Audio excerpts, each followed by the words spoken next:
Everything I share today is for educational purposes only. This is not legal advice, and I am not your attorney. If you or someone you love is facing capital charges, contact a licensed criminal defense attorney who specializes in capital cases immediately. He sat on death row for 22 years. Every appeal exhausted, every motion denied. The night before his scheduled execution, his attorney discovered a piece of evidence that had never been disclosed to the defense. A witness statement, hidden in a prosecutor's file for 2 decades. A statement that directly contradicted the testimony that convicted him.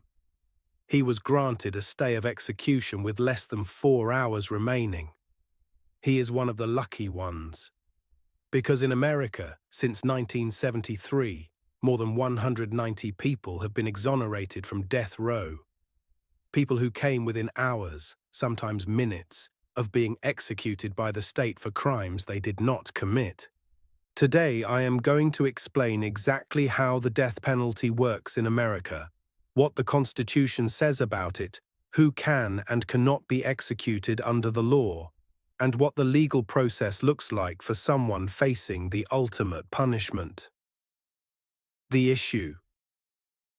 Capital punishment, the legal execution of a person convicted of a crime, is one of the most debated topics in American law and society. The legal questions surrounding it are not simple. They involve the Eighth Amendment prohibition against cruel and unusual punishment, equal protection under the law, due process requirements, and the fundamental question of whether the government should have the power to take a human life as punishment. The question I am answering today is not whether the death penalty is right or wrong morally. That is a question for society and its elected representatives. The question I am answering is, what does American law actually say about when and how the death penalty can be applied? The law. The Eighth Amendment to the United States Constitution prohibits cruel and unusual punishment. This single clause has generated more Supreme Court death penalty litigation than any other provision in the Constitution. The modern legal history of capital punishment in America effectively begins with 2 landmark Supreme Court decisions. In 1972, the Supreme Court decided Furman versus Georgia. The court struck down existing death penalty statutes across the country, ruling that as applied, they constituted cruel and unusual punishment. The primary concern was arbitrariness. The death penalty was being imposed in a random and discriminatory manner, with no consistent standards guiding who lived and who died. For 4 years, executions stopped entirely in America. In 1976, the Supreme Court decided Gregg versus Georgia. The court upheld a new Georgia death penalty statute that had been redesigned with specific guided discretion standards to address the arbitrariness problem identified in Furman. The court ruled that the death penalty itself was not unconstitutional, but that it must be applied through a carefully structured process with specific protections. Since Gregg, the Supreme Court has placed significant constitutional limits on who can be executed and for what crimes. In Atkins versus Virginia in 2002, the court ruled that executing people with intellectual disabilities constitutes cruel and unusual punishment and is therefore unconstitutional. In Roper versus Simmons in 2005, the court ruled that executing people for crimes committed when they were under the age of 18 is unconstitutional. In Kennedy versus Louisiana in 2008, the court ruled that the death penalty cannot be applied to crimes against individuals that do not result in death, meaning rape, kidnapping, and similar crimes cannot be capital offenses regardless of their severity. Today, the death penalty is legally available only for crimes involving intentional killing in specific aggravating circumstances, and only for adult defendants without intellectual disabilities. 27 states currently have the death penalty. 23 states have abolished it either through legislation or court decisions. At the federal level, the death penalty exists for a narrow category of crimes including terrorism, espionage, and murder in certain federal contexts. The method of execution has also been the subject of extensive constitutional litigation.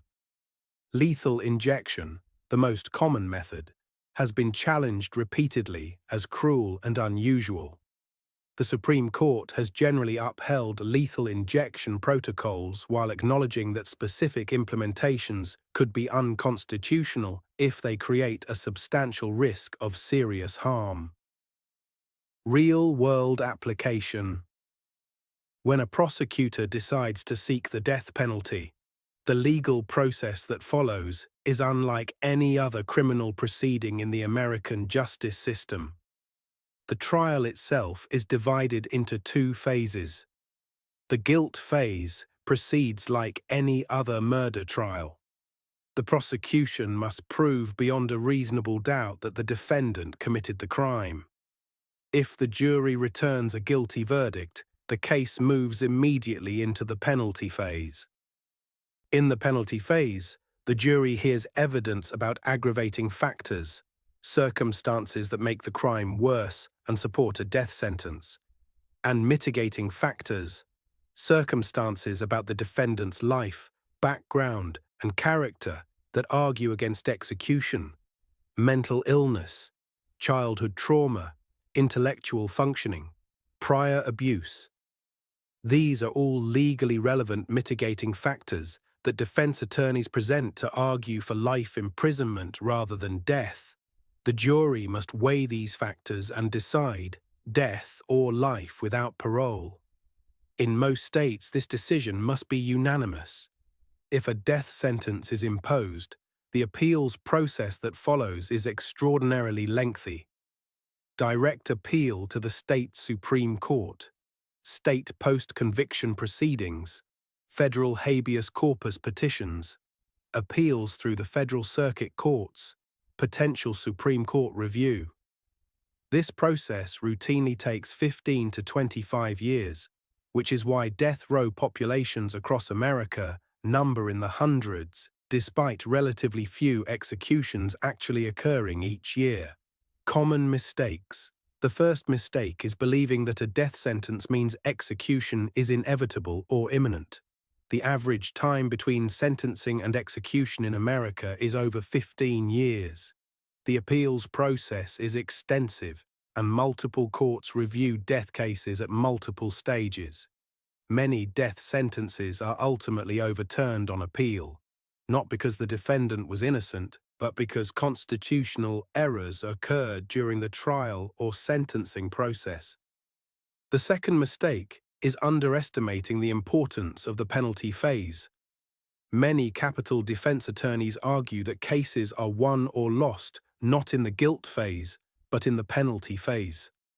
Thorough investigation of a defendant's life history, childhood abuse, mental health history, neurological conditions, family trauma, can be the difference between death and life.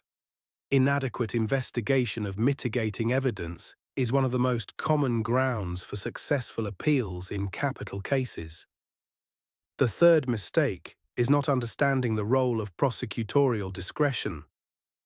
The decision to seek the death penalty is made entirely by the prosecutor. Studies have consistently shown that this decision correlates with factors that have nothing to do with the severity of the crime, including the race of the victim, the county where the crime occurred, and the resources available to the defense. Understanding that the death penalty is applied inconsistently across similarly situated cases is critical to understanding how the system actually works. The fourth mistake is assuming federal courts will not intervene. Federal habeas corpus review of state death penalty cases has resulted in numerous reversals based on constitutional violations, including Brady violations, where prosecutors hid exculpatory evidence, ineffective assistance of counsel, where defense attorneys failed to investigate mitigating evidence, and juror misconduct. federal courts remain a critical avenue of review in capital cases. The fifth mistake families of death row inmates make is giving up on the legal process. Organizations including the Innocence Project, the Equal Justice Initiative founded by Brian Stevenson, and numerous law school capital defense clinics provide free representation to death row inmates. These organizations have won exonerations and sentence reversals in cases where all hope appeared lost. The legal process in capital cases is extraordinarily long precisely because the stakes are absolute and irreversible. Your action steps. 1. If someone you love is facing capital charges, the single most important thing you can do immediately is retain an attorney with specific capital defense experience. General criminal defense experience is not sufficient. Capital cases require specialized knowledge of penalty phase litigation, mitigation investigation, and the unique constitutional law surrounding the death penalty. 2. Begin mitigation investigation immediately. A mitigation specialist, a professional who investigates a defendant's life history to build the penalty phase case, should be retained at the earliest possible stage. Evidence of childhood trauma, mental health conditions, and intellectual functioning must be gathered before memories fade and records are lost. 3. If a death sentence has already been imposed, contact capital defense organizations immediately. The Equal Justice Initiative, the Innocence Project, and state-specific capital defense organizations provide free representation and have the specialized expertise these cases require. 4. Document and preserve every piece of potentially exculpatory evidence. Any information suggesting innocence or raising questions about the evidence used at trial must be preserved and provided to defense attorneys for use in post-conviction proceedings. 5. Understand the timeline and do not wait. Post-conviction deadlines in capital cases are strict, and missing them can permanently foreclose legal options. Every stage of the appeal process has specific deadlines that must be met. Proactive engagement with defense counsel at every stage is essential. The death penalty represents the ultimate exercise of government power, the taking of a human life. American law has placed constitutional limits on that power. It cannot be applied arbitrarily. It cannot be applied to juveniles or people with intellectual disabilities. It cannot be applied for crimes that do not result in death. And it must be preceded by a process that provides meaningful opportunity to present evidence of innocence and mitigation. Whether those protections are sufficient is a question Americans continue to debate. What is beyond debate is that the system is fallible. More than 190 people exonerated from death row since 1973 prove that with absolute certainty. Share this with someone who needs to understand how the ultimate punishment actually works under American law. And for any real legal situation involving capital charges, contact a licensed capital defense attorney immediately.